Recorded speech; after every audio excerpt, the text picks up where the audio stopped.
Merci beaucoup, Arlette. Et on va passer à nos communications de l'après-midi. J'ai vraiment l'honneur de modérer cette communication avec vous et je vous laisserai peut-être présenter le premier orateur. J'ai le plaisir de vous présenter le docteur Christophe Aubry, qui cumule 3 casquettes, celle de chirurgien orthopédiste spécialisé dans le membre supérieur et l'épaule particulièrement, chirurgien militaire pour le service de santé des armées en tant que chirurgien réserviste opérationnel de niveau 1 et également chirurgien humanitaire. Il va nous parler d'un sujet peu connu. Madame la Présidente, Madame la Secrétaire Générale, chers amis, chers collègues, il m'est agréable de vous présenter un retour d'expérience d'une mission militaire au Tchad et de tenter dans un si court laps de temps de vous parler un peu sur quelques éléments sur la présence française dans les territoires africains francophones.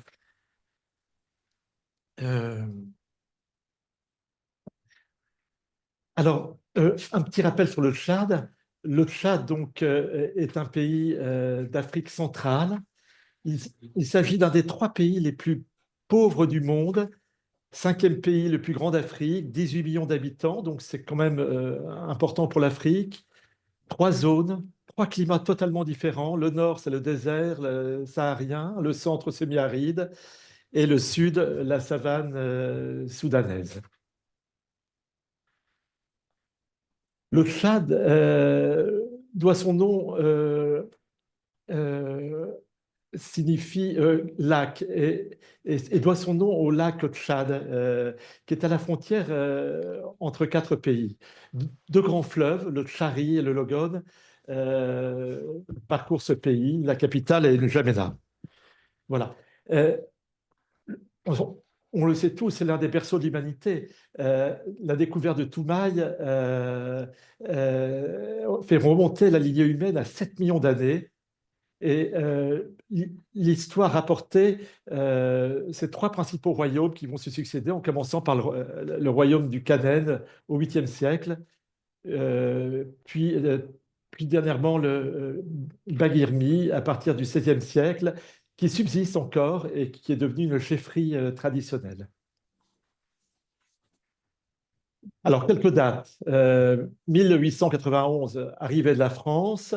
1900, création donc du Tchad, du territoire du Tchad, et intégration dans la France, dans l'Afrique équatoriale française, sous un protectorat français. La capitale à l'époque est Fort-Lamy, du nom du commandant François Lamy. C'est le premier pays à rallier la France libre en 1940. On connaît tous l'épopée du maréchal Leclerc avec le serment de Koufra. En 1960, l'indépendance du Tchad est déclarée et en 1973, la capitale perd le nom de François Lamy et devient N'Djamena.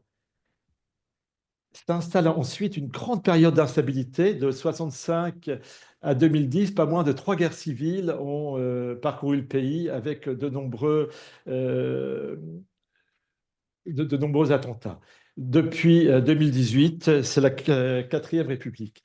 Voilà, les présidents, je continue un peu l'histoire.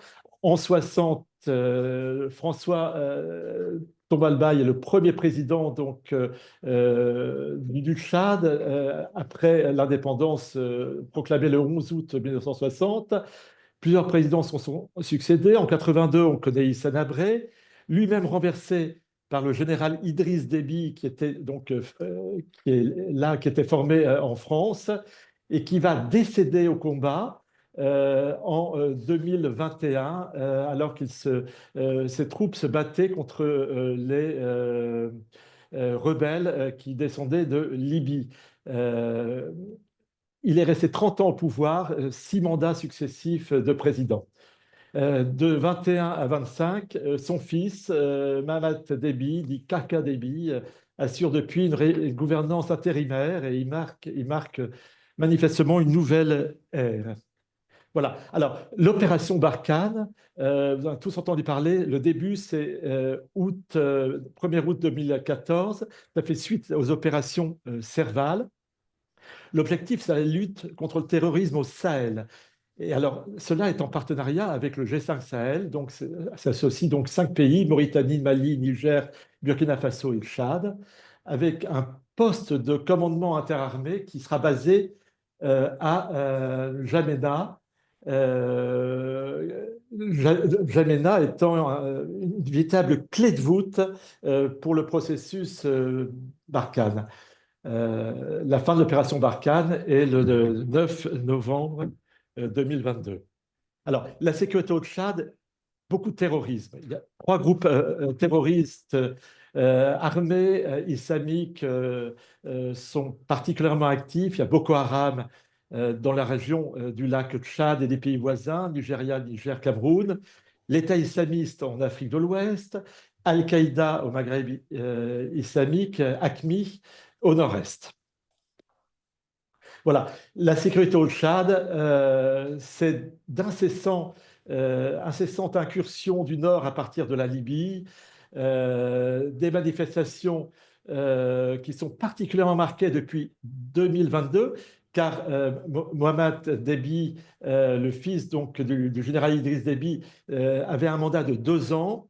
Des élections devaient avoir lieu au bout de 2 ans, et donc elles n'ont pas lieu, il s'accroche au pouvoir.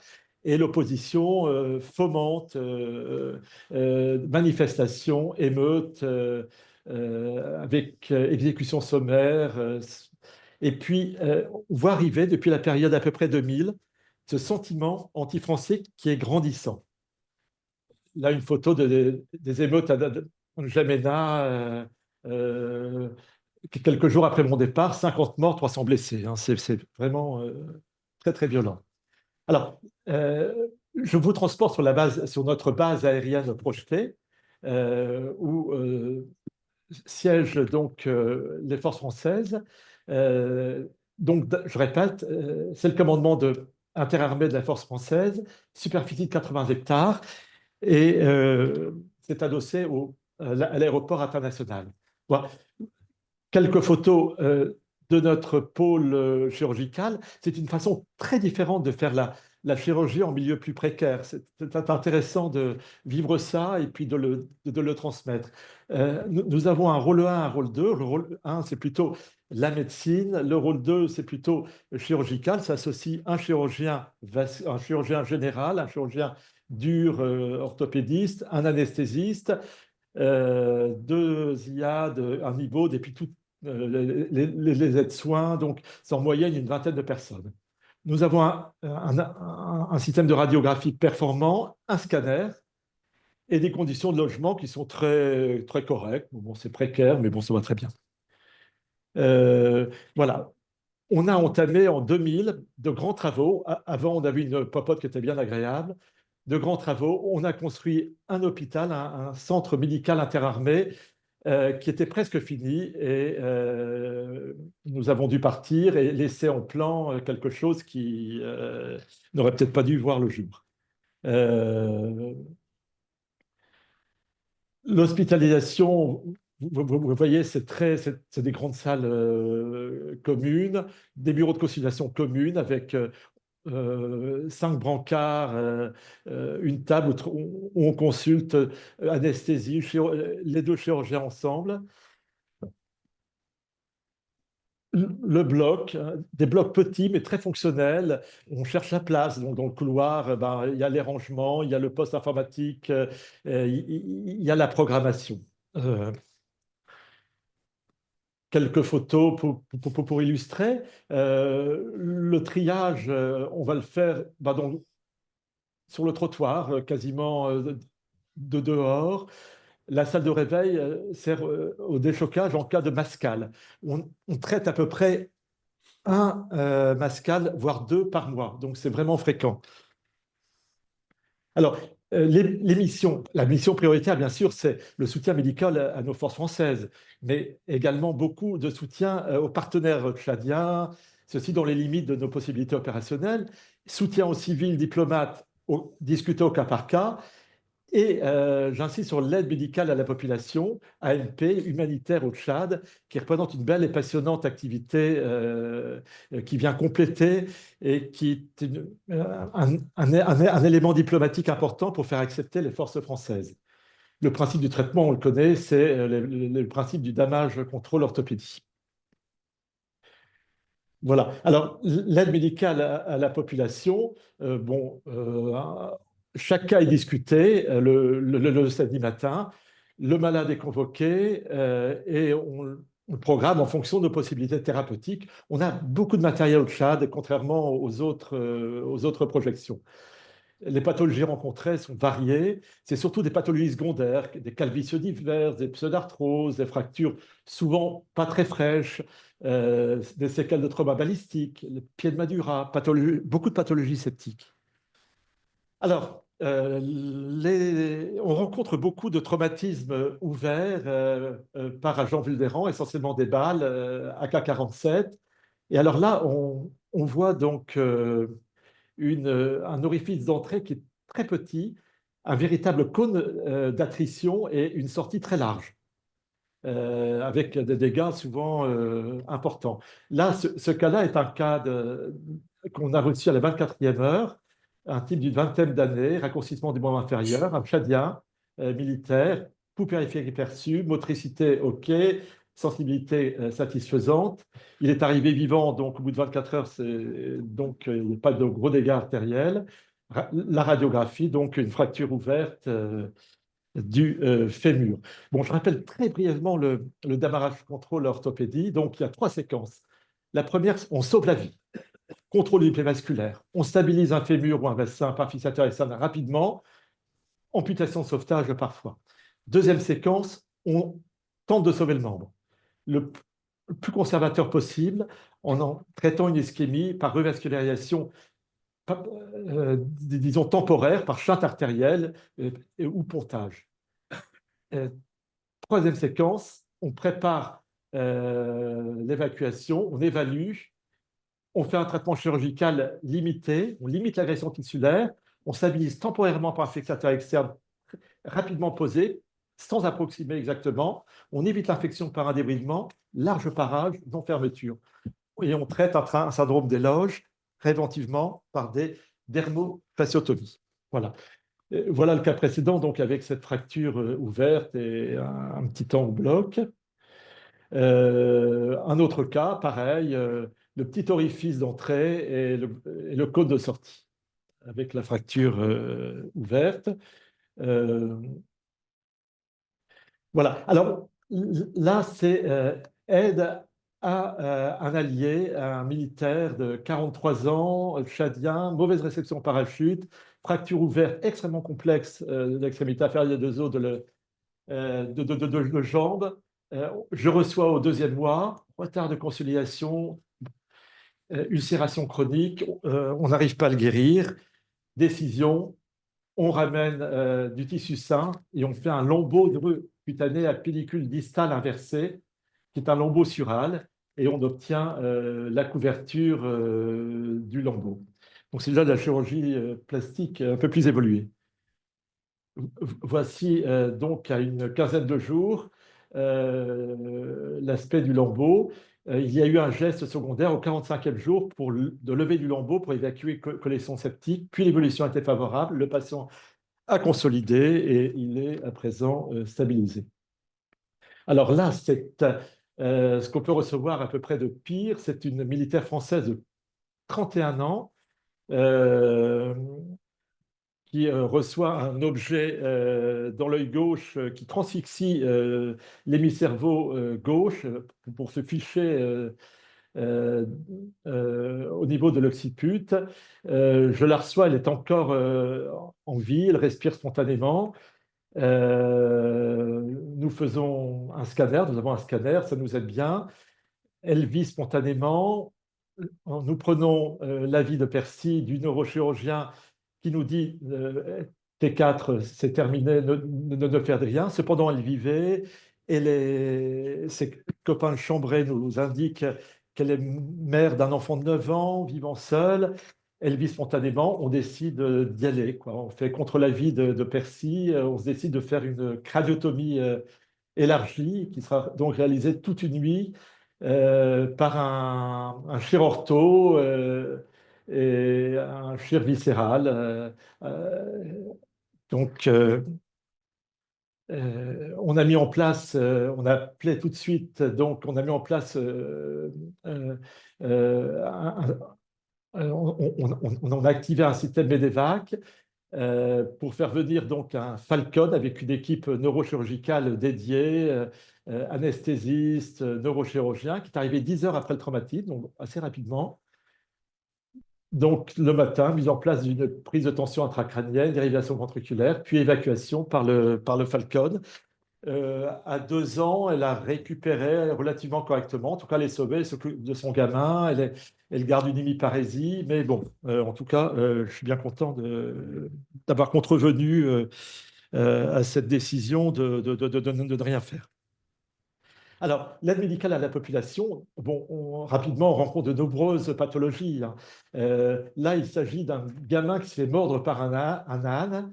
Donc, c'est l'humérus que vous voyez. Le nerf radial était arraché. Ça fait 2 mois qu'il est comme ça. Il arrive comme ça. Donc, grand abord huméral, repérage des éléments vasculo-nerveux, ossosynthèse par un embauchage fasciculaire selon Métézo. Et le gosse va cicatriser. On traitera secondairement le problème du nerf radial. Encore un autre, un gosse avec un cubitus qui est ici exposé, avec ses radios terrifiantes, que je vois aussi à un peu plus de 2 mois. La main est insensible, œdème acier, bon, arthrodèse raccourcissante, le père souhaite une attitude conservatrice, et ma foi, il aura une main peu fonctionnelle, mais présente, bien axée. Il est très content, il est très content. Le père aussi. Voilà, alors là, c'est plus embêtant. Morsure par un chameau, là, c'est plus embêtant, avec des lésions gravissimes. Je reçois cet enfant à J21, pas d'autre choix que faire une amputation. Il n'y a pas de possibilité conservatrice à son niveau. Voilà, et puis diverses fractures, je passe vite, des fractures de l'enfant, une fracture supracondylienne. Alors, c'est une fracture difficile à opérer déjà en frais, mais quand c'est à 8 semaines ou plus, il faut tout démonter, c'est extrêmement compliqué. Il faut repérer tous les éléments nerveux, vasculaires, et voilà, pour ce montage ici avec des broches. Voilà. Alors ça, c'est le pied de Madura. Alors Madura, c'est une infection chronique due à des agents pathogènes, fongiques ou bactériens. Donc référence au cas apparu au milieu du 19e siècle dans la ville de Madura en Inde. Et ces formes, en fait, les gens viennent consulter pour une amputation parce qu'on a des ostéites, on n'arrive pas à les guérir. On n'arrive pas à les guérir. Donc l'indication, c'est une amputation. Rapidement, encore quelques fractures. Essentiellement humérus et fémur, raccourcissement, greffe, décortication. Un autre cas, voilà. Alors ça, c'était le cas particulièrement embêtant des tradis praticiens. C'est les sorciers, c'est les guérisseurs locaux. Vous avez ici une fillette de 5 ans qui est tombée d'un arbre il y a un peu plus de 2 mois, traitée par des attelles trop serrées. On est arrivé, ce qui devait arriver est arrivé, syndrome de Volkmann, nécrose partielle. Des substances diverses ont été mises sur la peau. Le père refuse l'amputation. Que faire? C'est des cas vraiment difficiles. Voilà. Donc, voici rapidement ce rétexte. Et maintenant, on assiste à la fin d'une longue histoire française, donc de plus de 100 ans. On a vu apparaître cette dégradation depuis à peu près les années 80, les années 2000. Tant que Idriss Déby était là, cela allait à peu près. Et puis, à partir de 2022, rien n'allait plus.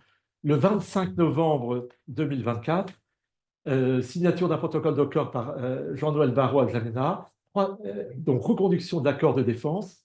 3 jours après, on nous annonce, surprise, l'accord de défense n'est plus valable. Les forces françaises doivent être quitter pour le 31 janvier 2025 au plus tard. Transfert de tout le matériel, il a fallu partir. Enfin, c'était très, très, très humiliant. Voilà. Les raisons de ce sentiment anti-français sont multiples, hein. L'influence grandissante et conquérante de la Russie, bien sûr, avec ce travail de sape de nos intérêts qui est réel, mais qui n'est en tout cas pas suffisant pour tout expliquer. Ce président Idriss Déby qui fut formé en France, qui a maintenu son fils, de solides relations avec cette politique pendant 30 années. Son fils ne partage pas ce lien. Enfin, l'opération Barkhane n'a pas été un succès. Progression de toute la zone sahélo-saharienne des forces islamiques. Il semble enfin que la France de ce 21e siècle ne fasse moins rêver les Africains. Voilà. Et en conclusion, donc, une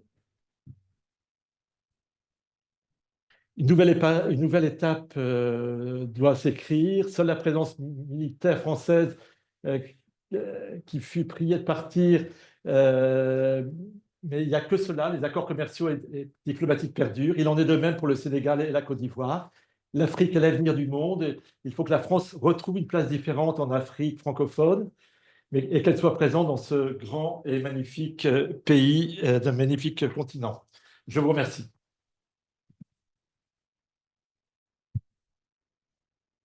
Merci beaucoup, Christophe, pour cette superbe présentation, ce rappel historique du Tchad. Je rappelle à tous nos collègues que les aquarelles que vous avez vues tout au long du diaporama sont faites sur le temps perdu de Christophe quand il est en mission. Et je l'ai vu travailler sur son chevalier très régulièrement. Petite question, Christophe, que penses-tu de l'aide médicale à la population désormais que la France a été expulsée du Tchad? Est-ce que tu penses que nos amis chinois et russes seront moins empathiques que nous?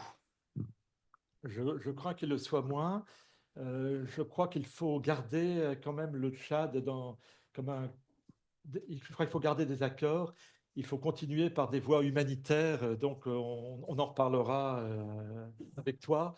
Il y aura lieu de continuer ce travail. Les Français ont fait un excellent travail dans l'éducation, mais également dans la prise en charge, dès qu'ils avaient du temps libre, d'un maximum de patients. Vraiment, au Tchad, on travaille énormément, énormément. Vas-y, je t'en prie. Bonjour. Je me présente. Là, je suis le docteur Bernard Garin. D'abord, bravo. Bravo. Ça m'a fait de grands souvenirs, notamment parce que j'ai travaillé 1 an en Centrafrique avec le docteur Le Chouarn. Je ne sais pas si certains d'entre vous l'ont connu, qui était un colonel de l'armée française. Et je garde un souvenir absolument super de ce passage en Centrafrique. En ce qui concerne le Tchad, je suis plus optimiste que vous. J'ai d'abord une question à vous poser. Quels sont les rapports que vous aviez dans votre centre à Djamena avec les 3 gros hôpitaux de Djamena? Je parlais du Bon Samaritain, de l'hôpital général. Est-ce que vous aviez l'occasion de travailler ensemble, de coopérer, de faire des staffs, voilà, ça c'est la première question. Deuxièmement, mon côté optimiste, je m'occupe d'une association qui s'appelle Chirurgie Solidaire et nous travaillons depuis à peu près maintenant 4-5 ans au Tchad avec 2 missions de 15 jours par an. Nous travaillons dans 2 hôpitaux. Je vous rappelle qu'un de nos confrères académiciens, le docteur Choua, est responsable à Djamena de la chirurgie, du service de chirurgie. Et on est toujours très bien accueillis. Très bien accueillis. On travaille, on fait de la formation. Hein, on ne fait absolument pas de substitution. Lorsqu'on part, on part avec une IBOD, avec un anesthésiste et avec un chirurgien. Et ça se passe toujours très bien. Nous sommes même maintenant partiellement rémunérés par l'ambassade de France.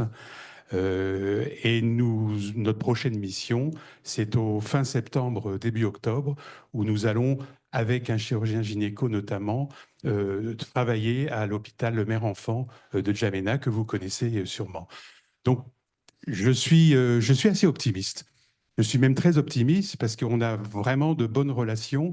lorsque vous parlez du sentiment anti-français, je pense que c'est sûr qu'il y a eu un sentiment anti-français, mais euh, je je pense que le Tchad, je suis très optimiste sur le Tchad, comme je suis sur le Niger, où vous avez un de nos confrères académicien qui est Dr Rachid Sani, qui est en train de mettre en place toute une structure, notamment de chirurgie essentielle, pour former des infirmiers, des médecins généralistes à la chirurgie essentielle. Et dernièrement, je l'ai eu au téléphone, et nous allons même l'aider à faire des vidéos, si vous voulez, de techniques chirurgicales essentielles pour travailler dans ce grand pays qu'est le Niger et qui est d'ailleurs en contact avec les chirurgiens, les doyens de chirurgie du Sénégal, de la Côte d'Ivoire et notamment aussi du Burkina Faso. Donc je suis, et comme vous l'avez dit en conclusion, l'Afrique, c'est l'avenir. Et je pense que la France a vraiment encore une énorme place. En tout cas, nous, on n'a jamais ressenti, si vous voulez, dans nos missions, de sentiments. Bon, on n'allait pas à travers le Tchad, hein, on ne pouvait pas pour les problèmes de sécurité, mais avec nos confrères chirurgiens, infirmiers, anesthésistes, dans ces 3 hôpitaux, on travaille vraiment en très bonne entente. Merci. Pour répondre à votre première question, on a travaillé en parfaite harmonie avec les 3 hôpitaux. Les praticiens venaient, on allait chez eux, on utilisait leur matériel, il n'y avait aucun problème.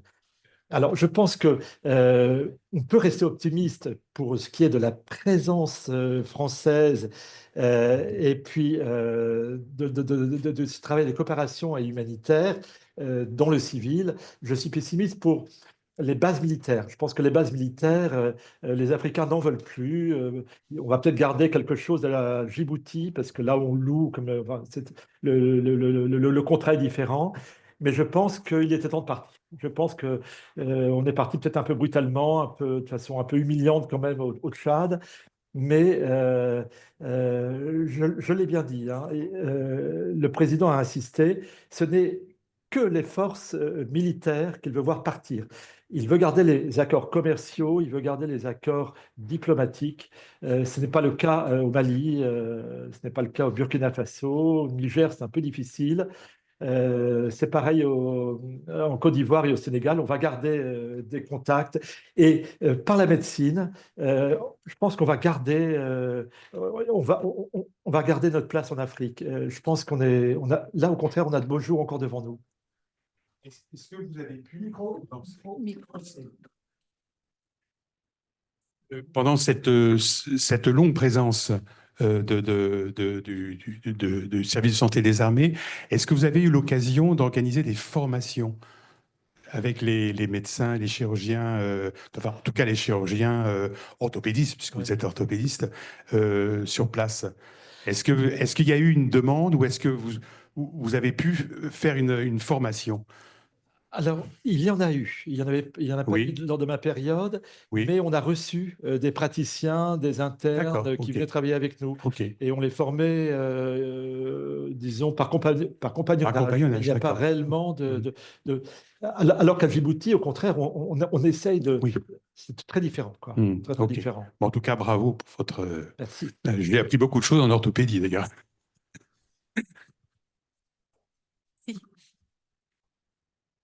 Moi aussi, je voulais vous féliciter. J'ai été vraiment très émue de voir toutes ces images, de voir ces enfants. Enfin, votre boulot est remarquable à tous les deux. Bravo d'être venus nous en parler, nous montrer ces reportages iconographiques. Et j'ai une proposition à vous faire. Je pense qu'Albert Claude sera d'accord avec moi. On organise au mois d'octobre les rencontres internationales de la chirurgie francophone. C'est des rencontres qui auront lieu entre le 8 et le 10 octobre. Le 8, ce sera dans notre académie ici. Le 9 et le 10, ce sera à Strasbourg. Alors le 9, je pense que ce sera à la Cour européenne des droits de l'homme. Le 10, ce sera dans une autre institution européenne, mais moins symbolique que les droits de l'homme. Et on a mis ce thème de cette chirurgie francophone, de l'aide considérable des militaires, de la fierté de l'Académie de vous avoir avec nous. Et je voulais savoir si l'un d'entre vous pouvait se joindre à nous pour nous montrer ce que vous avez fait. C'est tellement remarquable, ça vaut le coup d'être valorisé. Alors malheureusement, je pars sur le Tonnerre, qui est un porte-hélicoptère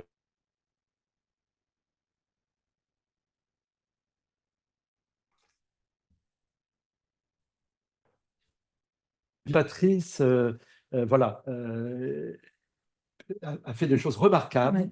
J'ai une immense estime pour lui. J'espère qu'il pourra y aller. On serait vraiment extrêmement heureux de vous accueillir, Oui. à la fois pour le symbole et pour le concret, et pour les actions, et puis pour l'avenir. Parce que même si maintenant il se passe ça, les choses vont peut-être changer. Hein, Les choses vont évoluer. Oui. les choses vont évoluer, ça évolue Oui. toujours. J'ai plein de choses encore à vous dire sur la Corne de l'Afrique, sur ses relations. Je suis allé 12 fois donc en OPEX, émissions militaires embarquées ou non. Pensez que cette année, je vais passer 100 jours en Afrique dans mon année. Alors, évidemment, mon directeur d'hôpital n'aime pas du tout, mais c'est ma vie, c'est comme ça. Je vis ainsi depuis des années. On dit souvent à l'Académie, l'Afrique, c'est l'avenir de l'Europe. Et du monde. Et du monde, sans doute. Si la présidente me donne la parole un petit instant, je crois qu'en effet, merci Carole d'avoir suggéré la collaboration du service de santé des armées dans le cadre de sa coopération à la fois de formation et de pratique opératoire sur des terrains parfois un peu difficiles. Mais puisque je vois qu'en ligne, il y a notre collègue et ami François Ponce et Paul Ballandreau, je pense qu'effectivement, il faut les convier à participer, que le service de santé des armées, qui a maintenant l'Académie de santé des armées, donc une académie qui a été créée par le SSA. C'est très important qu'on montre la coopération interacadémique avec l'Académie de chirurgie et l'Académie de santé des armées, qui est une nouvelle académie en France, donc c'est très important. Donc profitons de ce rendez-vous qui aura lieu probablement le 8 octobre, donc ici même, le 9, le mercredi 9, hein. Mercredi 9, on pourra peut-être faire un focus plus particulier sur cette coopération sur les pays francophones d'Afrique avec le service de santé des armées. Et vous pourriez intervenir à distance depuis votre bateau, hein, il n'y a pas de raison. Plaisir. La technologie nous permet de faire... Il est furtif au bateau, alors peut-être. Ah. Je sais pas. Il faut... Alors, est-ce qu'on peut communiquer à l'extérieur? Je ne suis pas. pas sûr. Bon, enfin, on verra. Et effectivement, si c'est possible, je vais essayer d'être présent de façon... Mais on ne veut pas vous mettre en danger. Hein. On ne veut pas vous mettre en danger. Oui, pour ne pas recevoir un missile. Oui. Et voilà. Je vous remercie beaucoup. Merci infiniment, mais je crois qu'il reste une dernière question. Oui, merci. Merci de votre exposé que j'ai trouvé tout à fait passionnant. Pour avoir passé moi-même 7 mois en plusieurs missions sous l'égide du professeur Lansac au Tchad, à l'hôpital du Bon Samaritain.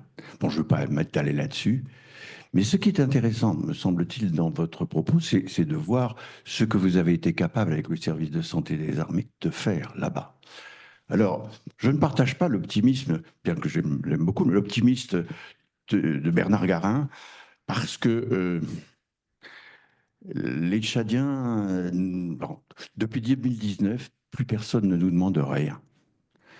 Et en revanche, là où je rejoins, c'est que quelque part, il y a un optimisme à tirer du fait que nos amis tchadiens ne se comprennent pas entre eux, sauf quand ils parlent français. Ce que ne font pas les Russes ni les Chinois. Et de ce point de vue-là, il y a peut-être quelque chose à attendre. Mais en attendant, justement, il ne se passe rien pour nous. Les Tchadiens, qui ont un certain sens de l'humour, que vous connaissez sans doute, s'agissant de l'hôpital mère-enfant, ont l'habitude de dire, oui, on est allé à l'hôpital mort-enfant. Ça veut presque tout dire. Il y a quand même des vrais problèmes. Et les derniers problèmes que je pense que vous avez résolus, enfin j'espère, c'est que dans les hôpitaux que je connais, d'ailleurs il n'y en a qu'un seul, dans les hôpitaux que je connais, gros problème d'électricité, 8 heures par jour, d'eau, et opérer sans électricité et sans eau, c'est pas si commode que ça. Je vous remercie en tout cas, c'était passionnant. On opère avec la lampe de son téléphone.